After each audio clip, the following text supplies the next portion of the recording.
ونؤمن به ونتوكل عليه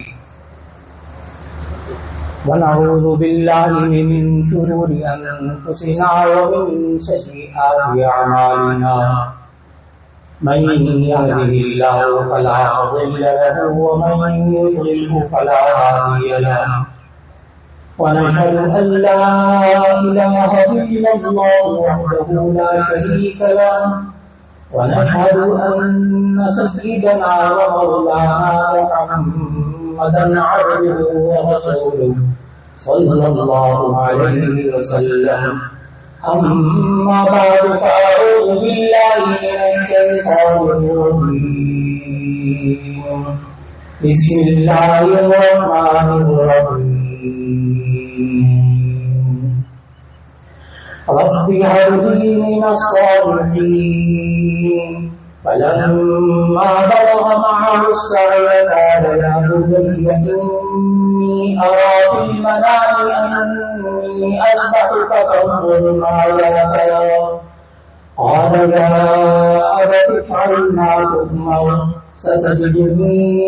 إن شاء الله من الصابرين فلما أسلما وتله للجبين وناديناه أن يا إبراهيم قد صدقت الرؤيا إنا كذلك نجزي المحسنين وفديناه بذبح عظيم وتركنا عليه في الآخرين سلام على إبراهيم كذلك نجزي المحسنين إنه من عبادنا المؤمنين صدق الله العظيم.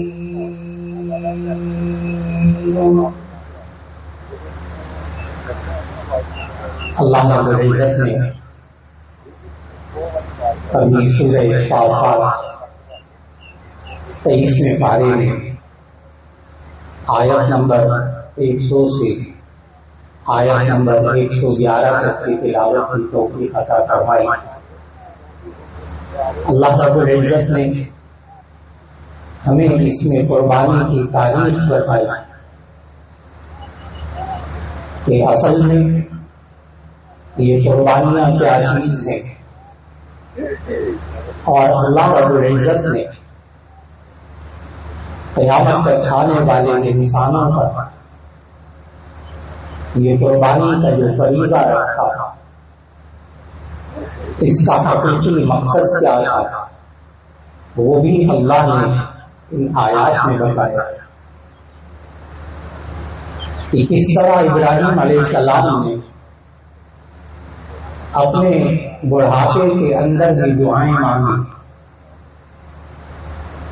کہ اے اللہ مجھے نیک اولاد عطا کرنا، اور وہ دعا بھی اللہ نے ان آیات میں ذکر فرمائی کہ ابراہیم علیہ السلام نے یہ دعا مانگی ربی ہب لی من الصالحین، اے اللہ مجھے نیک اولاد عطا کرنا. اور احادیث کے مطابق جس وقت حضرت ابراہیم علیہ السلام کے ہاں پہلے بیٹے اسماعیل علیہ السلام پیدا ہوئے تو اس وقت حضرت ابراہیم علیہ السلام کی عمر 86 سال تھی. اس بڑھاپے میں اللہ نے اولاد جب عطا فرمائی تو اس کی خوشخبری اللہ نے ان الفاظ میں دی جو قرآن مجید کی ان آیات میں ہیں کہ فبشرناہ بغلام حلیم، تو ہم نے ابراہیم علیہ السلام کو ایک بردبار، ایک علم والے، ایک برداشت والے لڑکے کی خوشخبری سنائی، یعنی اسماعیل علیہ السلام. اور پھر ان ابراہیم اور اسماعیل اور ان کی اہلیہ حضرت حاجرہ ان تینوں کے ان کے ابتدائی حالات کو دیکھیں تو قربانیوں کا مفہوم سمجھ میں آتا ہے، اور یہ بھی سمجھ میں آتا ہے کہ ہر حاجی جو عمل کرتا ہے حج کے اندر وہ دراصل حضرت ابراہیم علیہ السلام اور ان کی خاندان کی سنتیں ہیں۔ کہ جب حضرت ابراہیم علیہ السلام دودھ پیتے بچے تھے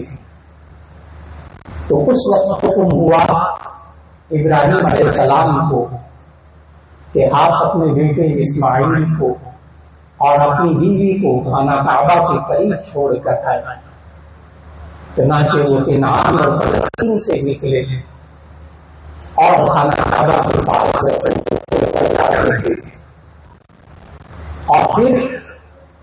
اس وقت بیوی نے پوچھا حضرت حاجرہ نے ابراہیم علیہ السلام سے، کیا آپ مجھے اللہ کے حکم سے چھوڑ کر یہاں جا رہے ہیں؟ تو بخاری شریف کی حدیث میں ہے کہ حضرت ابراہیم علیہ السلام نے جواب دیا کہ اللہ کے حکم سے چھوڑ کر جا رہا ہوں۔ اس پر حضرت حاجرہ نے یہ جملہ کہا کہ اذن لا یضیعنا، کہ پھر وہ اللہ ہمیں ضائع نہیں کرے گا، آپ ہمیں چھوڑ کر اللہ کے حکم کے مطابق جائیں۔ اور پھر کچھ کھجوریں اور کچھ پانی میں چھوڑ۔ بخاری شریف میں حضرت عبداللہ ابن عباس رضی اللہ تعالیٰ عنہ کی روایت ہے کہ پھر جب پانی ختم ہوا تو اپنے بچے کو خانہ کعبہ کے وہ پانی تلاش میں خانہ پہاڑ کی صفا اس پر گئے، اونچائی پر چڑھ کر پانی ملا۔ پھر اس کے بعد وہ مروہ پہاڑی تک گئی اور وہاں جا کر پانی تلاش کیا، نہ ملا۔ ان دونوں پہاڑیوں کے درمیان اسماعیل کی والدہ حضرت حاجرہ چکر لگاتی رہی۔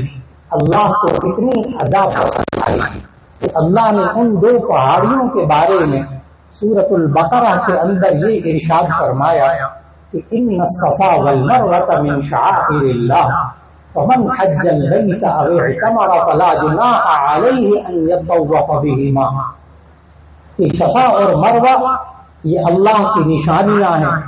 جو کوئی تم میں سے حج یا عمرہ کرنے آئے تو اسے چاہیے کہ وہ ان دو پہاڑیوں کے درمیان چکر لگائے۔ اسماعیل کے لیے پانی تلاش کیا اس کی ماں نے۔ اللہ کو یہ ادا اتنی پسند آئی کہ آج ہر حاجی ہر عمرہ کرنے والے کے لیے صفا اور مروہ کے درمیان سعی کرنا واجب قرار دیا گیا۔ اور پھر جب پیاس لگی اسماعیل کو اور پیاس کی وجہ سے اس دودھ پیتے بچے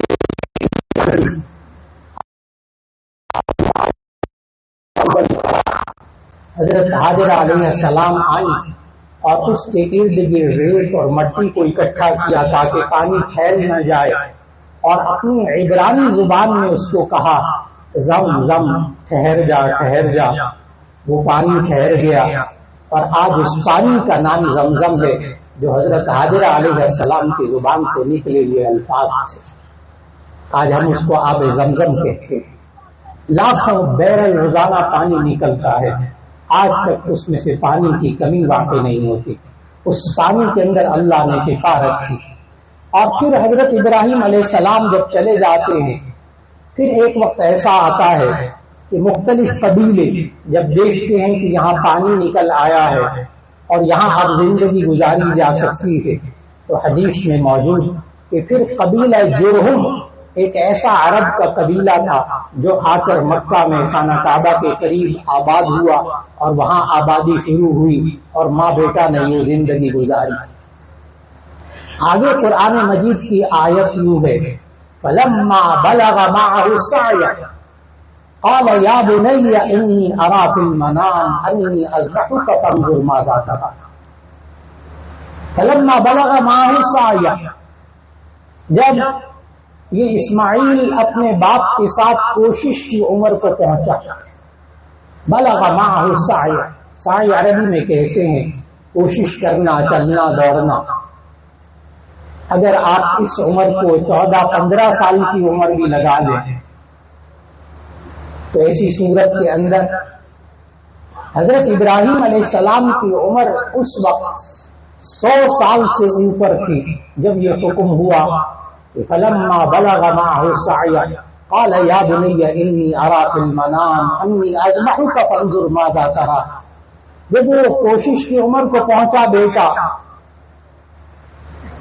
تو اللہ نے حضرت ابراہیم علیہ السلام کو یہ حکم دیا خواب کے اندر کہ اسماعیل علیہ السلام کو ذبح کرنا ہے۔ ابراہیم علیہ السلام اپنے بیٹے کو کہتے ہیں انی ارا فی المنام، بے شک میں خواب میں دیکھ رہا ہوں، انی اذبحک، کہ میں تجھے ذبح کر رہا ہوں، فانظر ماذا ترى، تو دیکھ تیری کیا رائے ہے۔ اور پھر اتنا بڑھاپے کے وقت میں یہ ذہن میں رکھیے گا کہ انبیاء علیہ السلام کا خواب وحی کے درجے میں ہوتا ہے۔ عام انسان اس طرح کے خواب دیکھے تو اس کی تعبیر معلوم کرنا ہوتی ہے، لیکن نبی کو جو خواب ہوتا ہے وہ وحی کے درجے میں ہوتا ہے۔ اس لیے اپنے بیٹے اسماعیل کو اللہ کا حکم سنایا اور پھر اس کے بعد بیٹے نے کیا کہا آگے سے جواب میں دیکھیے گا۔ جب اولاد برداشت کرنے والی ہوتی ہے، علم اور بردباری والی اولاد ہوتی ہے اور اپنے ماں باپ کی فرما بردار اولاد ہوتی ہے تو آگے سے جواب کیا ہوتا ہے۔ باپ نے کہا مجھے حکم دیا گیا میں تجھے ذبح کر رہا ہوں، فانظر ماذا ترى، تو دیکھ تیری کیا رائے ہے۔ قال، تو بیٹے نے آگے سے جواب دیا یا ابت افعل ما تؤمر، اے ابا جان آپ وہ کیجیے جس کا آپ کو حکم دیا گیا ہے، ستجدنی انشاءاللہ من الصابرین، آپ ان قریب اللہ تعالیٰ چاہے گا تو وہ مجھے صبر کرنے والوں میں سے پائے گا۔ آپ کو جو حکم دیا گیا وہ آپ پورا کیجیے۔ حضرت ابراہیم علیہ السلام کو حکم ہوا کہ وہ مذبح ذبح کرنے کے قریب جہاں مینا کے قریب جگہ ہے وہاں لے جانے کا حکم ہوا۔ آج بھی جانور وہیں ذبح کیے جاتے ہیں۔ وہ مینا کی طرف مکے سے لے کر چلے، راستے میں شیطان نے 3 جگہ بہکایا۔ اب بخاری شریف کی حدیث میں ہے کہ وہاں حضرت ابراہیم علیہ السلام جب جا رہے تھے تو راستے میں شیطان نے بہکایا اور یوں کہا ابراہیم علیہ السلام کو کہ بڑھاپے کا سہارا ہے، 9 عمر بچہ ہے، بڑی مشکل سے یہ بچہ اللہ نے تمہیں دیا ہے، اس کو کیوں ذبح کرنے لے کر جا رہے ہو؟ جواب میں حضرت ابراہیم علیہ السلام نے سمجھ لیا کہ یہ شیطان ہے جو مجھے اللہ کے حکم سے ہٹا رہا ہے۔ آج بھی انسان پہچان سکتا ہے کہ اللہ کے حکم سے جو طاغوتی طاقتیں انسان کو بھٹکاتی ہیں وہ شیطانی طاقتیں ہوتی ہیں۔ حضرت ابراہیم علیہ السلام نے بھی یہ سمجھا کہ جب مجھے اللہ کا حکم ہے کہ اپنے بیٹے کو قربان کر دو تو ایسی صورت میں اس کام سے اللہ کے حکم سے جو روک رہا ہے وہ شیطان کے علاوہ کوئی نہیں ہو سکتا۔ تو ایسی صورت کے اندر حضرت ابراہیم علیہ السلام نے اعوذ باللہ من الشیطان الرجیم پڑھا اور شیطان کو کنکریاں ماری، شیطان زمین میں دھس گیا۔ اسی بخاری شریف کی حدیث میں ہے کہ پھر تھوڑی دور جا کر پھر شیطان ابھرا اور اس نے حضرت ابراہیم علیہ السلام کو پھر بہکایا، دیکھ بڑھاپے کی نشانی ہے، بڑھاپے میں تعاون کرنے والا بچہ ہے، کہاں ذبح کرنے لے کر جا رہا ہے۔ اس پر پھر حضرت ابراہیم علیہ السلام نے اس کو پتھر مارے، وہ زمین میں دھس گیا۔ تیسری جگہ پھر ایسا ہوا۔ آپ حضرات کو معلوم کہ کل بھی اور آج بھی حجاج کرام اسی خاص 3 جگہوں پہ جمرات میں کنکریاں مارتے ہیں۔ آج پھر حاجیوں کے لیے واجب ہے کہ وہ حج کرنے جب جاتے ہیں تو انہی 3 جمرات پر، انہی 3 خاص جگہوں پر کنکریاں مارتے ہیں شیطان کو۔ آج ابراہیم علیہ السلام کی یہ سنت بھی حج کے اندر زندہ ہے۔ اور پھر جب وہ اپنے بیٹے کو ذبح کرنے کے لیے لے کر جاتے ہیں، آگے قرآن مجید کے الفاظ کہ فلما بلغ معه السعي قال یا بنی انی ارا فی المنام انی اذبحک فانظر ماذا ترى، کہ میں تجھے ذبح کر رہا ہوں، یہ اللہ کا حکم ہے، تیری کیا رائے ہے؟ قال یا ابت افعل ما تؤمر، باپ کو بیٹے نے کہا اے ابا جان آپ وہی کیجیے جس کا آپ کو حکم دیا گیا، ستجدنی انشاءاللہ من الصابرین، آپ ان قریب اگر اللہ نے چاہا تو مجھے صبر کرنے والوں میں سے پائیں گے۔ مینا کے قریب پہنچے اور بیٹے کو لٹایا۔ آگے الفاظ یہ ہیں قرآن مجید کے، فلما اسلما وتلہ للجبین،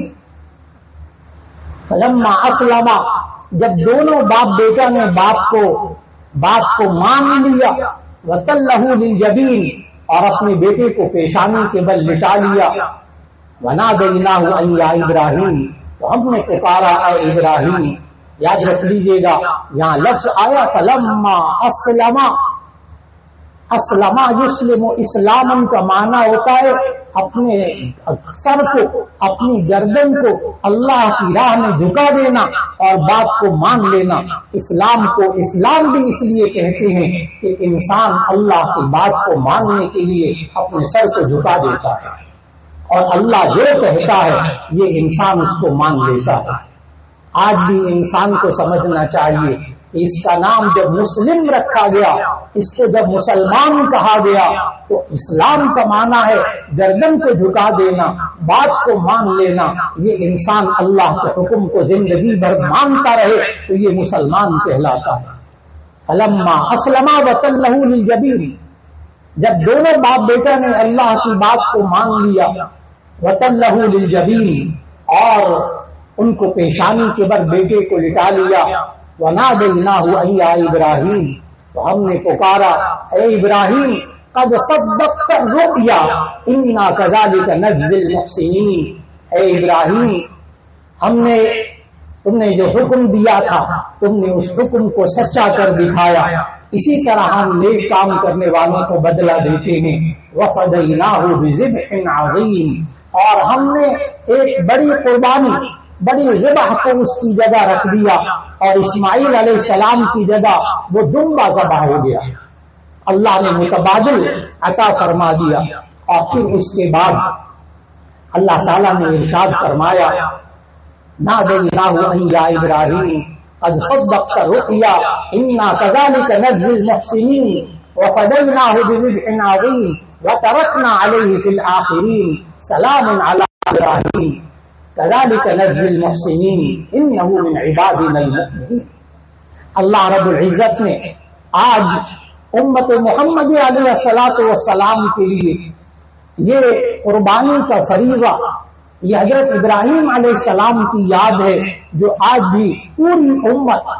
یہ جانور قربان کرتے ہیں۔ اصل میں اللہ رب العزت کے ہاں یہ انسان یوں کہتا ہے کہ اے اللہ، میں تیرے حکم کے مطابق اپنی جان بھی قربان کرنے کو تیار ہوں، اپنا مال بھی قربان کرنے کو تیار ہوں۔ اور یہ ذہن میں رکھیے گا کہ حضرت اسماعیل علیہ السلام کو اللہ تعالیٰ نے زندہ رکھنا تھا، اور پھر زندگی اس لیے کہ آپ تاریخ کے ورق پلٹیں گے تو آپ کو معلوم ہوگا کہ یہی وہ بیٹا اسماعیل ہے جس کو قربانی کے لیے لٹایا گیا تھا۔ ابراہیم علیہ السلام کے اس بیٹے سے اللہ نے آخری نبی حضرت محمد رسول اللہ صلی اللہ علیہ وسلم کو پیدا کرنا تھا۔ نبی کریم صلی اللہ علیہ وسلم بنو اسماعیل میں سے تھے، اسماعیل علیہ السلام کی اولاد میں سے تھے۔ اللہ نے ان کو زندہ رکھنا تھا، اور اللہ نے آخری نبی کو ان کی نسل میں سے پیدا کرنا تھا۔ اور پھر جب صحابہ کرام رضوان اللہ علیہم اجمعین نے نبی صلی اللہ علیہ وسلم سے پوچھا تھا ما هذه الاضاحی یا رسول اللہ، اے اللہ کے رسول صلی اللہ علیہ وسلم، یہ قربانیاں کیا چیز ہیں، یہ کیا ہوتا ہے جو ہم قربانیاں کرتے ہیں؟ نبی صلی اللہ علیہ وسلم نے فرمایا سنت ابیکم ابراہیم، یہ تمہارے ابراہیم، تمہارے جد امجد، تمہارے دادا ابراہیم علیہ السلام کی سنت ہے جو آج امت سنت پر عمل کر رہی ہے۔ اور پھر یہ حج، یہ بھی دین ابراہیمی سے چلا آ رہا ہے، اور امت محمدی علیہ الصلوۃ والسلام کے اندر بھی حج موجود۔ اور حج کے اندر اکثر اعمال حضرت ابراہیم علیہ السلام اور ان کے خاندان کے طریقوں سے وابستہ ہیں۔ آج ہر آدمی کو اللہ نے وہ کام کرنے کو کہا کہ ابراہیم علیہ السلام کے ایک ایک طریقے اور ایک ایک عمل کو اللہ نے زندہ رکھا ہے۔ آج ہمارے معاشرے کے اندر قربانیوں سے متعلق یہی ذہن میں ہوتا ہے، عام معاشرے میں یہ ذہن ہے قربانیاں ہوں گی، گوشت کیسے سنبھالنا ہوگا، گوشت کیسے تقسیم کرنا ہوگا، گوشت کیسے پکانا ہوگا۔ آج یہ انسان عید الاضحیٰ کے موقع پر اس کا ذہن عام طور پر یہ قربانیوں کے بجائے وہ اس کا ذہن اس گوشت کی طرف رہتا ہے جو اصل رخ ہے قربانی کی، وہ بسا اوقات ذہن سے محو ہو جاتی ہے۔ اللہ رب العزت نے قرآن مجید میں قربانیوں کی حقیقت بتاتے ہوئے فرمایا لن ينال الله لحومها ولا دماؤها ولكن يناله التقوى منكم۔ لن ينال الله لحومها، اللہ تعالیٰ کو ان قربانیوں کا گوشت نہیں پہنچتا، ولا دماؤها، ان کا خون نہیں پہنچتا،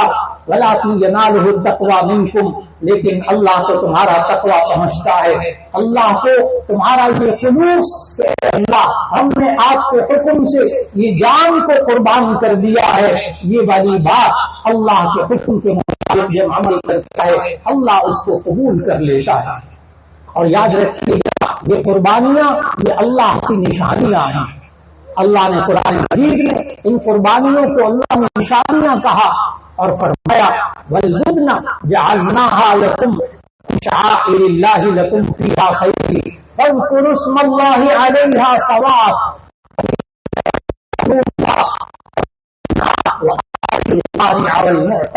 كَذَلِكَ سَخَّرْنَاهَا لَكُمْ لَعَلَّكُمْ تَشْكُرُونَ۔ حج کی اس آیت میں اللہ نے فرمایا کہ یہ من شعائر اللہ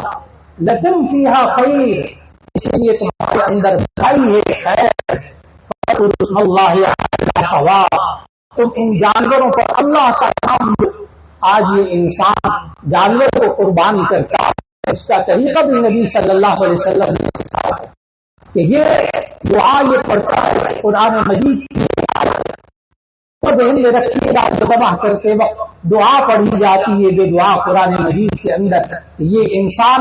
جانور کے گردن پر چھری چلا رہا سے پہلے یوں کہتا ہے بسم اللہ اللہ اکبر، اور پھر یوں کہتا ہے انی وجہت للذی فطر السماوات انی وجہت وجہی للذی، میں اپنے چہرے اپنے کرتا ہوں فطر السماوات والارض، جس نے اللہ کی طرف میں اپنی نیتوں کو متوجہ کرتا ہوں، حنیفہ اس حال میں کہ وہ تمام کجی و ٹیڑھے پن سے پاک ہے، وما انا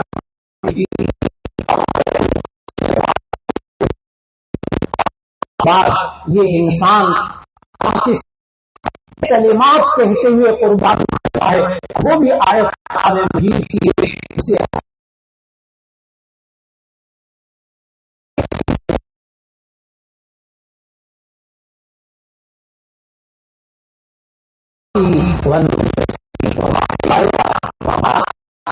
رب العالمین سنیں گے تو آپ کرتے ہیں، کس کے لیے کرتے ہیں؟ اس آیت کا ترجمہ یہ ہے ان صلاتی و نسکی، ان صلاتی و نسکی، بے شک میری نماز، میری قربانی، میری و مماتی اور میری موت، میرا مرنا، میرا جینا، یہ اس اللہ کے لیے ہے جو تمام جہانوں کو پالنے والا ہے۔ یہ ہے وہ انسان کی نیت کہ جس کی قربانی کو اللہ قبول فرماتا ہے، اور اس کے بعد انسان قربانی کر لیتا ہے اللہ کے ہاں نبی کریم صلی اللہ علیہ وسلم نے ارشاد فرمایا کہ اس انسان کو اس قربانی کے ہر بال کے بدلے اور اون کے ہر بال کے بدلے اللہ رب العزت اس کو ایک فرماتا ہے، اس کے گناہ معاف فرماتا ہے۔ یہ انسان جانور کے بالوں کو شمار نہیں کر پاتا، معلوم ہوا اللہ بے شمار گناہوں کو معاف فرما دیتا ہے، بے شمار نیکیاں عطا فرماتا ہے۔ اور پھر اس کے بعد جب یہ انسان کو قربان کر اس بات کا کہ وہ لوگ کہ جنہوں نے یہ کو پہنچائے، خاص طور پر اپنے اقارب معاشرے کے اندر، کیونکہ نبی کریم صلی اللہ علیہ وسلم فرمایا زکات، ایک انسان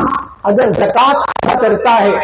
اور غریب کو دیتا ہے اس کو زکات ادا کرنے کا ثواب ہوتا ہے، لیکن اگر رشتے دار کو وہ دیتا ہے تو اس کو دو ثواب ملتے ہیں، ایک زکات ادا کرنے کا اور ایک صلہ رحمی کا۔ اسی طرح یہ انسان قربانی کا گوشت جو کا زکات نہیں ہوتا، اس کو امیر بھی کھا سکتا ہے، غریب بھی کھا سکتا ہے، کیونکہ اللہ نے قرآن میں اس کی اجازت دی۔ فَكُلُوا مِنْهَا وَأَطْعِمُوا الْقَانِعَ،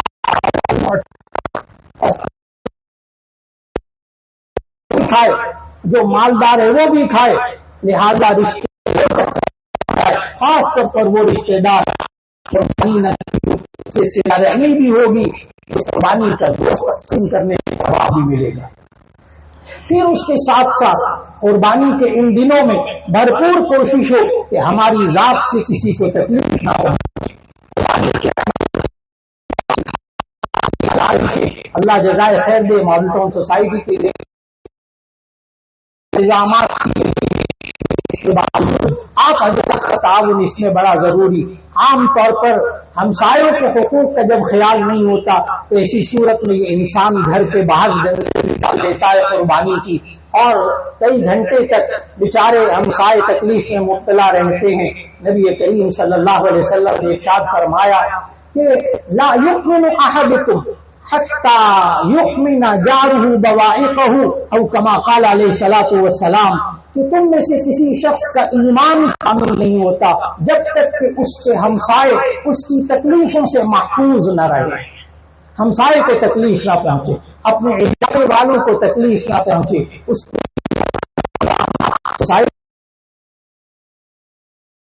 سے تعاون کیجیے تاکہ خود بھی تکلیف نہ اٹھائے، ہمسایوں کو بھی تکلیف نہ ہو۔ اور عید الاضحیٰ کے اس موقع پر اللہ رب العزت ہمیں جو قربانی کی روح تھی اللہ وہ اس کو عطا فرما دے، اور پھر ہم اور مال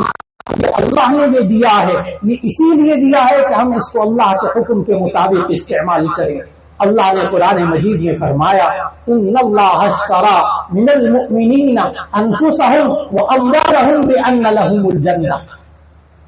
کہ بے شک اللہ نے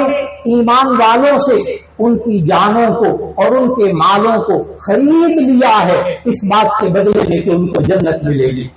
اور خریدنے کا یہی معنی ہے کہ ہم اپنی جان کو بھی اللہ کے لیے استعمال کریں، اللہ کے حکم کے مطابق استعمال کریں، اور اپنے مال کو بھی اللہ کے حکم کے مطابق استعمال کریں۔ اور یہی وہ چیز ہے جسے عبادت کہتے ہیں، کہ یہ انسان زندگی کے اندر اللہ کی عبادت اس طرح کرتا ہے کہ اپنی جان کو اور اپنے مال کو اللہ کے حکم کے مطابق خرچ کرتا ہے، بالکل حضرت ابراہیم علیہ السلام کی طرح کہ جب حکم ہوا اللہ کی طرف سے کہ فلما بلغ معه السعي قال يا بني اني ارى في المنام اني اذبحك فانظر ماذا ترى، اپنے بیٹے اسماعیل کو کہا جب وہ نوعمری کو پہنچے کہ میں نے خواب میں دیکھا، مجھے حکم ہوا ہے کہ میں تجھے ذبح کر رہا ہوں، فانظر ماذا ترى، تو تیری کیا رائے ہے؟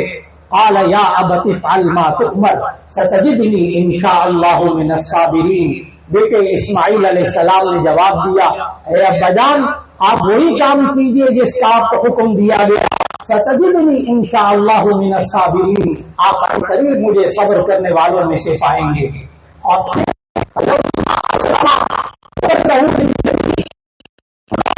باپ مان لیا اور باپ نے اپنے بیٹے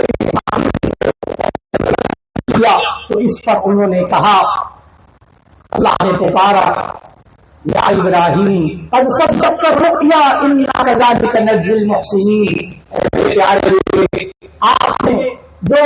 اللہ نے میں نے عمل کیا، لیکن اللہ نے پکار کر کہا اے ابراہیم آپ نے سچ کر دکھایا،